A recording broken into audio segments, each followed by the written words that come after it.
दोस्तों, देश में गोदी मीडिया का हाल तो आप सभी जानते ही हैं, लेकिन पूर्वांचल की राजनीति को अपने इशारे पर नचाने वाले रघुराज प्रताप सिंह उर्फ राजा भैया ने इसी गोदी मीडिया को दांतों तले लोहे के चने चबवा दिए। मामला 27 साल पुराना है। देश की एक प्रतिष्ठित मैगजीन आउटलुक ने राजा भैया के साथ एक इंटरव्यू किया था और इस इंटरव्यू के बाद राजा भैया की जिंदगी में एक टैग चस्पा हो गया जिसे अब तक इस्तेमाल किया जा रहा है और वो टैग है गुंडा किंग ऑफ कुंडा। नमस्कार, मेरा नाम हिमांशु मिश्रा है। आप देख रहे हैं 4PM न्यूज नेटवर्क। दोस्तों, राजा भैया और उनका भौकाल किसी से छिपा हुआ नहीं है।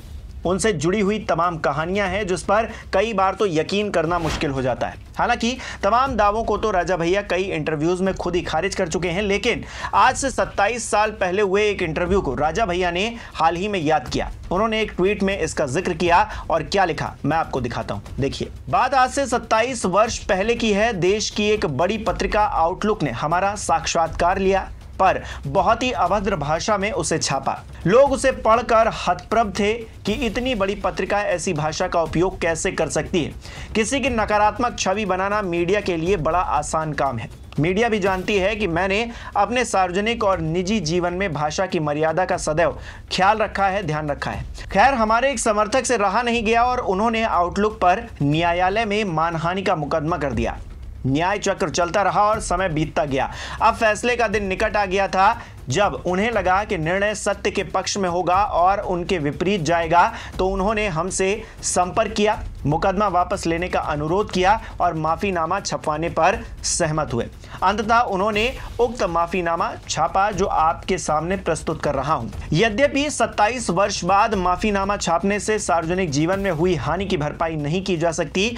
मीडिया के लिए बहुत आसान है किसी को हीरो या खलनायक बना देना। खासकर मुझे लेकर बहुत ही अनर्गल बातें छप चुकी हैं, लेकिन कहते हैं ना कि सांच को आंच नहीं, सत्य में हो जाते। और इसी के साथ में राजा भैया ने वो माफीनामा भी आउटलुक मैगजीन का अपने साथ इस ट्वीट के साथ चस्पा किया है।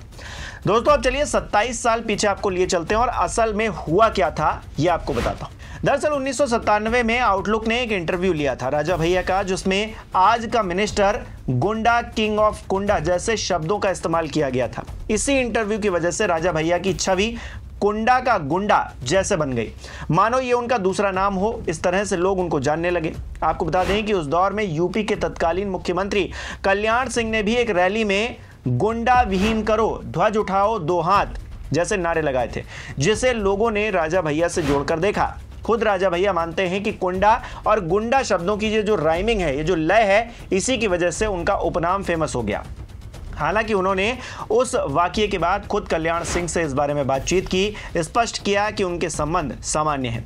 दोस्तों, राजा भैया का नाम हमेशा से ही विवादों से जुड़ा रहा है। राजघराने से ताल्लुक रखते हैं, घुड़सवारी करते हैं, गाड़ियों का शौक रहा है। जेल जाना, हथियार मिलने से लेकर मगरमच्छ की कहानियों तक कई फिल्मी दास्तान भी उनसे जुड़ती हैं।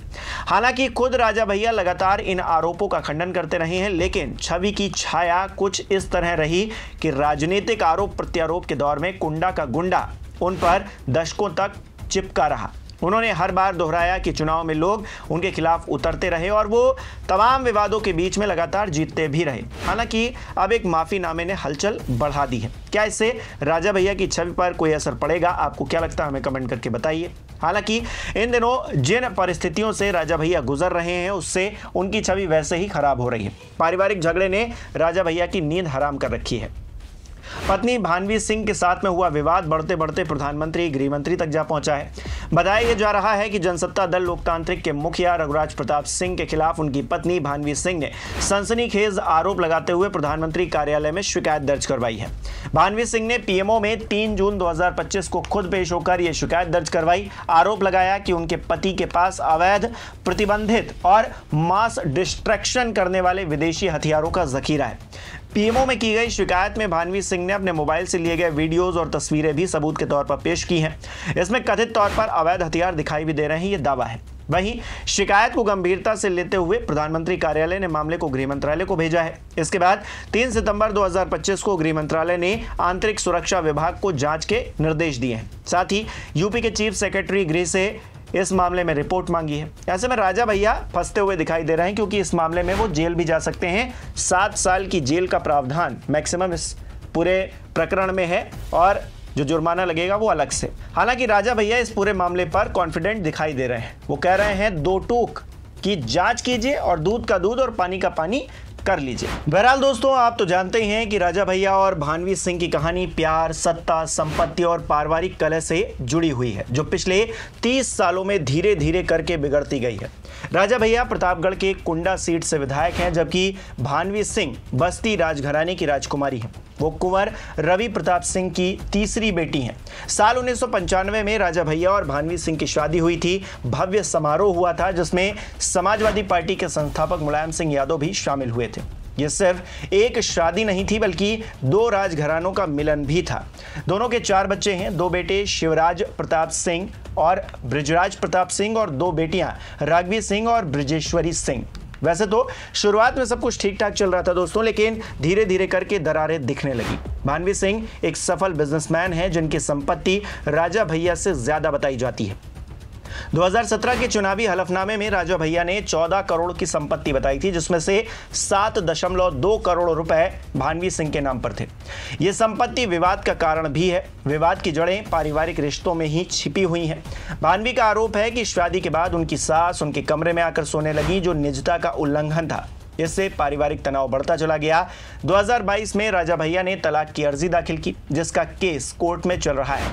भानवी ने दिल्ली के सफदरजंग थाने में राजा भैया और उनके परिवार पर घरेलू हिंसा, प्रताड़ना और आर्थिक अपराधों का आरोप लगाते हुए एफआईआर दर्ज करवा रखी है। उन्होंने आईपीसी की धाराओं 420, 467, 468, 471 के तहत शिकायतें दर्ज कराई हैं। खास तौर पर अपने देवर और एमएलसी अक्षय प्रताप सिंह पर संपत्ति हड़पने का आरोप उन्होंने लगाया है। फरवरी 2023 में भानवी ने आर्थिक अपराध शाखा में केस दर्ज करवाया था। विवाद मार्च 2025 में चरम पर पहुंच गया।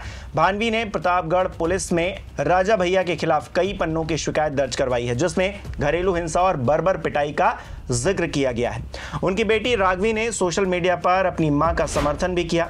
राघवी ने कहा कि मां को रोज टूटते हुए देखती हूं, अब चुप नहीं रहूंगी। उन्होंने पिता पर अत्याचार का आरोप लगाया, जो काफी वायरल भी हुआ। जुलाई 2025 में लखनऊ के हजरतगंज में भानवी अपनी मां से मिलने पहुंची थी, लेकिन अपार्टमेंट का गेट नहीं खुला।